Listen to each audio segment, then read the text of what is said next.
जय माता दी। कुछ हमारे सब्सक्राइबर हैं जिन्होंने पूछा है कि सती माता के बारे में क्या आपकी राय है। यदि साधारण तौर पे अगर किसी से पूछा जाए कि कोई स्त्री अगर आत्मदाह कर ले तो उसको क्या योनि प्राप्त होगी, सिंपल सी बात है, लोग जवाब दे देंगे अकाल मृत्यु हुई है तो उसको प्रेत योनि मिलेगी, है ना। अकाल मृत्यु है, भटकेंगे जब तक उनकी मुक्ति ना हो जाए। तो सब्सक्राइबर ने उसके आगे यह पूछा है कि ऐसी अवस्था में जो महिलाएं अपने बच्चों के साथ या बिना बच्चों के भी आत्मदाह कर चुकी हैं पर उन्हें सती माता की तरह पूजा जाता है, तो वे देवी की श्रेणी में कैसे हैं, वे प्रेतों की श्रेणी में क्यों नहीं है? और अगर प्रेत की योनि में है तो उन्हें पूजा क्यों जा रहा है, देवी क्यों माना जा रहा है, देवी क्यों कहा जा रहा है, माता क्यों कहा जा रहा है? तो देखिए, ये है तो बहुत ही महत्वपूर्ण प्रश्न, समझने योग्य। तो आज करते हैं हम इसी पे चर्चा और पहले कर लेते हैं माँ मातंगी की आराधना। जय मोड़ेश्वरी, बोल बम। नमोस्तुते महामाये मातंगी मोड़ेश्वरी, सर्व कष्ट हरे देवी, भक्ति मुक्ति प्रदायिनी, धर्मारण्ये स्थिता देवी, हृदयारण्ये संस्थिता, रक्ष रक्ष महादेवी मोड़ कुलोद्धारिणी, धर्मारण्ये तीर्थ स्थाने संस्थिता भवतारिणी, दुष्ट कर्णात्की धाता श्यामला रूप धारिणी, मोड़ जनहा वंदिता मातंगी, मोड़ पदे कृपा करो, सिद्धि बुद्धि प्रदे देवी, अष्टादश भुज धारिणी। मित्रों, जैसा कि आपने शुरू में ही सुन लिया है वीडियो के कि आज टॉपिक क्या है। देखिए, हमने सती माता पर एक वीडियो पहले बना रखा है और उसी पर कमेंट आए थे और उसी पर हमारे सब्सक्राइबर ने हमसे ये प्रश्न किया है। वास्तव में प्रश्न जवाब देने के योग्य तो था, परंतु कुछ समय लेकर, जब हमें निश्चिंतता हो और हम फुर्सत में हों तब हम वीडियो बनाएं और उसको भेजें। एक तो हमारे साथ बहुत समस्या होती थी कि जब हम फेसलेस वीडियो बनाते थे तो हमें बैकग्राउंड के लिए कुछ न कुछ संकलन करना होता था और किसी प्रकार के चित्र, फोटो आदि का संयोजन करना होता था, ताकि जिसमें हमारे चेहरे की आवश्यकता ना हो या फिर हमारी जो आवाज़ है उसके साथ आपका तारतम्य बना रहे, आपको बोरियत महसूस ना हो, आप सिर्फ आवाज़ ना सुने काली पट्टी के साथ।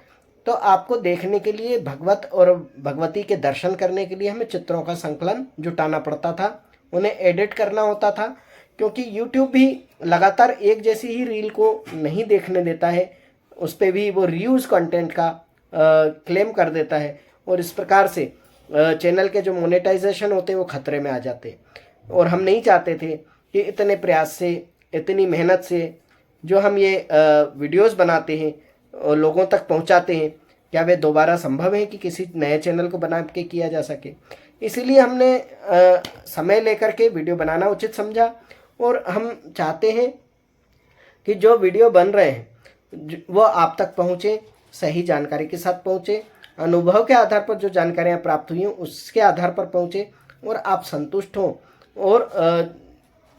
और दूसरी चीज़ जो मोनेटाइजेशन वाली बात मैंने कही, वो ये इसलिए भी आवश्यक होती है क्योंकि हर भगत अपने इष्ट आराध्य को सजा संवार कर रखना चाहता है। वो चाहता है कि उसके इष्ट आराध्य बहुत सुंदर दिखें, बहुत अच्छे दिखें, मनोहरी दिखें, दिन रात उनकी पूजा करे, तरह तरह का भांति भांति का भोग लगा करके रखे, भांति भांति का श्रृंगार करे। परंतु समस्या सब जगह आर्थिक समस्याओं से ग्रस्त हो जाते हैं। भगतों के पास ईश्वर की कुछ ऐसी माया होती है कि उनके पास अधिक धन नहीं होता, वे अपना सिर्फ जीवन यापन कर पाते हैं। हाँ, जो धर्म का धंधा बना लें उनकी बात अलग है। तो ऐसा ही मेरा भी कुछ हाल है। दिन रात मेहनत करने के बाद कुछ पैसा आता है, उससे हम काम करते हैं और उससे ही हम थोड़ा बहुत श्रृंगार आदि कर पाते हैं। तो होता क्या है, मन कई बार क्षुब्ध हो जाता है, कई बार काम की थकान से, कई बार सामाजिक व्यवहार से, कई बार अपनी जो मन में अभिलाषाएं हैं वो पूरा न होना पाने के कारण ऐसा होता है। हाँ, स्वयं की ज़रूरतों के लिए कभी ऐसा नहीं होता, क्योंकि फिर साधक क्या जो अपने मन को न साध पाए। तो अपनी आवश्यकताओं का तो मुझे कभी कोई ख्याल नहीं रहा। इसीलिए अब हमने सोचा है कि कम समय लगेगा, हम अपने चेहरे के साथ भी आ जाएं और कभी बिना चेहरे के भी आएँ, जैसा उपयुक्त लगे हम वैसा वीडियो बना करके आपको प्रस्तुत करें, ताकि हम अपने घर में भी कुछ समय दे पाएँ, भगवत भक्ति आराधना को समय दे पाएँ। और ये भी भगवत भक्ति आराधना है और ये भगवत भक्ति का ये दूसरा रूप है। ज्ञान लेना तो है ही, ज्ञान देना भी एक भगवत भक्ति है।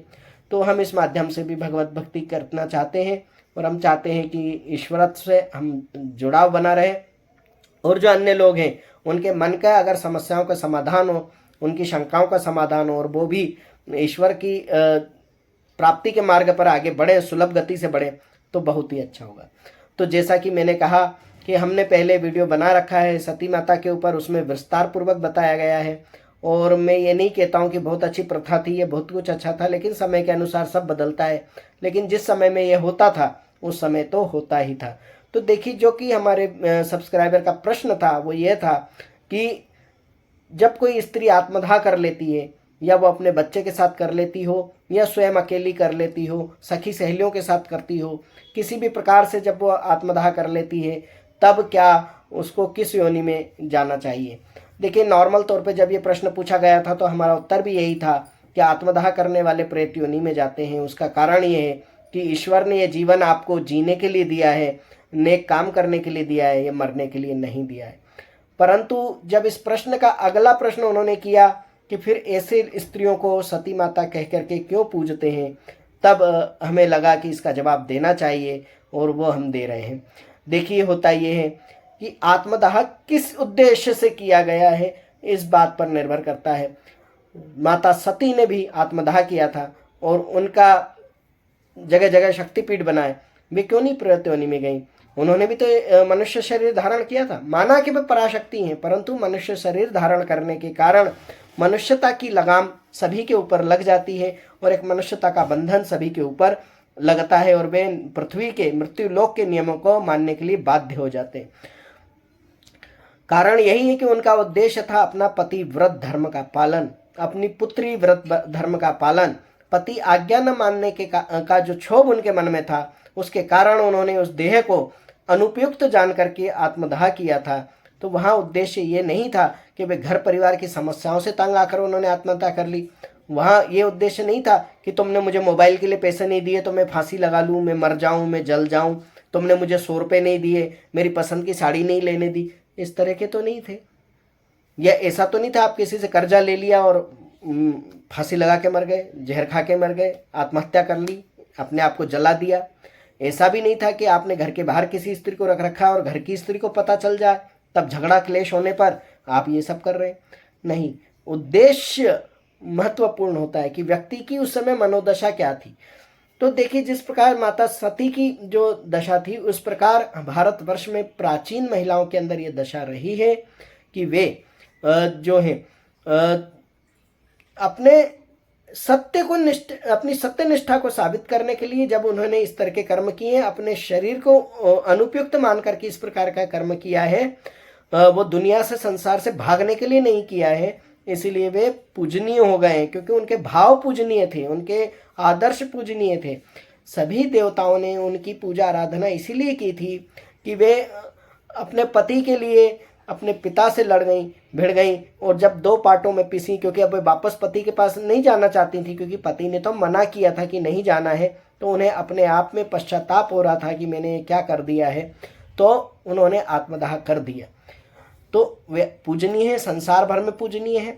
और इसलिए पूजनीय नहीं है कि वो शक्ति है, वो शक्ति तो है ही, लेकिन वो इसलिए पूजनीय, उनके भाव उच्च कोटि के थे, उच्चतम थे, उच्चता के शिखर तक थे। इसका अर्थ ये नहीं कि जिनके भाव उच्च हो सभी को आत्मदाह कर लेना चाहिए।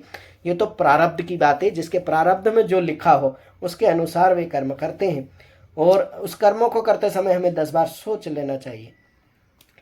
अब बात आती है कि जब मुगलों का आक्रमण हमारे यहाँ हुआ, या अन्य राजा अन्य राजाओं पर आक्रमण करते थे, तो उनके यहाँ की पत्नियाँ महिलाएं जोहर कर लिया करती थी। यानी कि वे नहीं चाहती थी कि यानी कि जिंदगी में एक पति का व्रत उन्होंने धारण कर लिया कि एक ही पुरुष मेरा है जो मेरा स्पर्श कर सकता है, जिनका साथ मेरे माता पिता ने पाणी ग्रहण कर दिया है, जिनको मेरे माता पिता ने मुझे दान स्वरूप सौंपा है, मैं सिर्फ उसी की हूँ।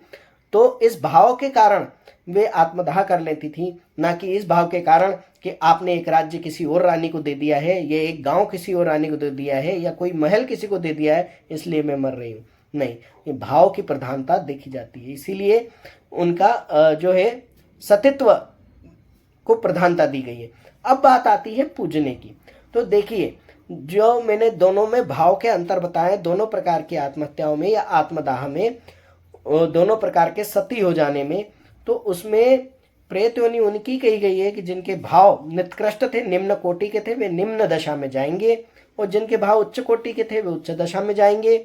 इस प्रकार से माता तो वे दोनों ही कुल की हैं, यानी कि उनकी संतानें तो भविष्य में उस कहीं ना कहीं आना ही है, उसी जगह आना है, तो वे तो माता के रूप से ही देखेंगे। लेकिन जो मलिन है, प्रेत योनि में है, वे आपका उद्धार नहीं करेंगे, तो उनको स्थान नहीं दिया जाता, उनकी मुक्ति के उपाय किए जाते हैं, उनके पिंडदान आदि कर्म किए जाते हैं, भागवत आदि शिव पुराण आदि कथाएं सुनाई जाती हैं, सप्ताह जी के पाठ सुनाए जाते हैं, गीता जी आदि के अध्ययन करवाए जाते हैं, एकादशी के व्रत आदि किए जाते हैं। इस प्रकार के कर्म उनके लिए किए जाते हैं ताकि वे मुक्त हों, प्रेत योनि से मुक्त हों।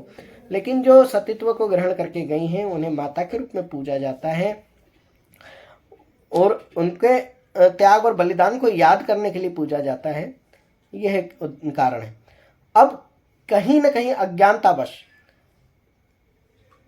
प्रेत योनि में गई हुई स्त्रियां या ऐसे पुरुष जो पूज जाते हैं घर में, वे घर में अशांति ही देते हैं।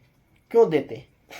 देखिए, मैंने आपको अगर एक लठ मार दिया तो आप बदले में क्या देंगे? प्यार देंगे, ममता देंगे, प्रोत्साहन देंगे, आशीर्वाद देंगे या गाली?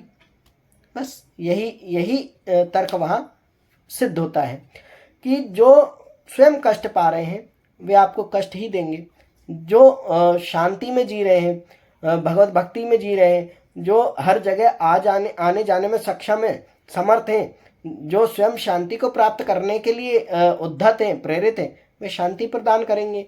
इसी कारण से जिन घरों में इस प्रकार की पूज्य देवियों के साथ अपूज्य प्रेत योनि की महिलाएं भी पूजित हो जाती हैं गलतीवश या किसी के बताए अनुसार, तब इस प्रकार के कष्टों को वह परिवार उठाता है। तो मुझे उम्मीद है कि आपको समझ में आ गया होगा कि क्यों इन दोनों बातों में फ़र्क है और क्यों इन दोनों बातों का अंतर है। अगर किसी को कुछ ऐसा ज्ञात होता है स्वप्न के माध्यम से या किसी और माध्यम से, तो उसे अपने कुल के समस्त प्रेत योनि में गए पितरों की निवारणार्थ पूजा पाठ आदि करवा लेना चाहिए, कर्म करवा लेना चाहिए, या उनके निमित्त किसी से गायत्री मंत्र की दीक्षा ले लें, पितृ मंत्र की दीक्षा ले लें, पितृ गायत्री की अर्थात, और वे उनके निमित्त उन जपों को करें। अगर नहीं कर सकते हैं तो गीता के अध्यायों का मनन चिंतन करें, शिव जी का अभिषेक करें, शिव मंत्र का उच्चारण करें, यज्ञोपवीत अगर आप पहनते हैं तो ओम नमः शिवाय का जाप करते हुए अभिषेक करें और माला जप करें। और अगर आप यज्ञोपवीत धारण नहीं करते हैं और उसके अधिकारी नहीं है, शिवाय नमः का जाप करें। शिवाय नमः का जाप करने से आपके सारे कष्ट दूर होते हैं, और जैसा कि शास्त्र में विदित है। और आपने अगर हमारे लाइव नहीं देखे हैं तो अभी लाइव चल रहे हैं हमारे शिव महापुराण के, शिव पुराण कथा चल रही है, उसमें ये सभी नियम आपको बताए गए हैं, जानकारी दी गई है। आपको इन सब का मनन श्रवण चिंतन करना चाहिए। यह आपके और आपके कुल के उद्धार के लिए अत्यंत ही आवश्यक है। यदि आप साधना के क्षेत्र में हैं तो अब आपके आध्यात्मिक उत्थान के लिए बहुत ही आवश्यक है, परम आवश्यक है। और इस प्रकार से मुझे लगता है कि अब आपको सारा समाधान मिल गया होगा। आपके कोई अन्य प्रश्न भी हो तो आप सभी उन प्रश्नों को नीचे कमेंट बॉक्स में दे सकते हैं। फेसबुक के मैसेंजर पेज पर आ सकते हैं और मैसेंजर पे आप मैसेज कर सकते हैं। मोडेश्वरी कृपा के नाम से ही फेसबुक, इंस्टाग्राम और टेलीग्राम पर भी चैनल उपलब्ध है, आप बिल्कुल वहाँ पर संपर्क कर सकते हैं। जय मोडेश्वरी, बोल बम। ओम मणिक्यमणावप्लाल्यन्तीं मदालशां मंजुलभागविलासां महेन्द्रनीलं द्युतिकोमलाङ्गीं मतं कन्या मनसा स्मरामि।